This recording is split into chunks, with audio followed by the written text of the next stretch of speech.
ঠাকুমার সাথে পুকুরে স্নান করতে গিয়ে মৃত্যু হলো 7 বছরের শিশু ঈশিতার। পুকুরের জলে ডুবে মৃত্যু হয় তার। ঘটনাটি ঘটে দক্ষিণ জেলার ঋষ্যমুখ বিধানসভা কেন্দ্রের মতাই কৃষ্ণপুর এলাকায়। খবর পেয়ে এলাকার যুবকরা পুকুরে অনেক খোঁজাখোঁজির পর অবশেষে ঈশিতা মিত্রের নিথর দেহ পায়।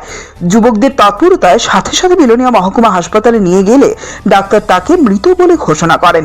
মর্মান্তিক এই ঘটনায় হাসপাতালে কান্নায় ভেঙে পড়েন মা, বাবা, আত্মীয় পরিজন সহ এলাকাবাসীরা। ঈশিতার দেহ ময়না তদন্তের পর তুলে দেওয়া হয় পরিবারের হাতে।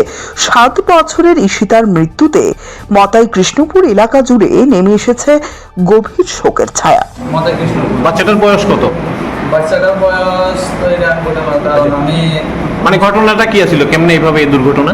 ঘটনা মানে মানে একজন তার দিদা হয়তো মানে যেটি তোকে মানে স্নান করতে গেছিল। আচ্ছা। তাই নিয়ে নামছে, তাই নিয়ে বলতে পারে না যে বাচ্চাটা নামছে না পুকুরে? হ্যাঁ, তো তাই নিয়ে আর খুঁজে পান না। আচ্ছা, তো অনেক কোন মানে বাচ্চাটা কোন ফাঁকে পুকুরে নেমে গেছে ওই? এটা বলতে পারে না।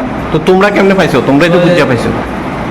তাই নিয়ে বলছে যে তাই লোকে মানে তাই লোকে আইসে স্নান করতে আসছিল, তারপরে রয়েছে, কিন্তু আর খুঁজে পায় না, বাচ্চাটা পাইতেছে না। আর কিছু পাইতে আসে না। তো আমরা সবাই এখানে লোকাল খুঁজে করতে লাগলাম। তো সাইডা সবাই গেছি, তাই পুকুরে নামছে, সব টানা ঢোকাইছে নাই। পুকুরে নামে এক পাশ থেকে আরেক পাশ ঢোকাইয়া দেখি একদম মানে সাইডে মানে পুকুরের পাশে ভাইসে উঠছে? বাইশে গেছে না, নিচে মানে জলের নিচে রয়েছে। জলের নিচের থেকে পাইছো? জলের নিচে।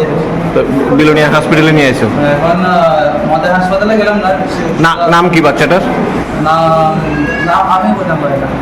আচ্ছা, মানে তোমরা পার্শ্ববর্তী এলাকার থেকে দৌড়ে একই গ্রামে বাঁচানোর জন্য দৌড়ে আসো? ব্যুরো রিপোর্ট, সিনে টিভি।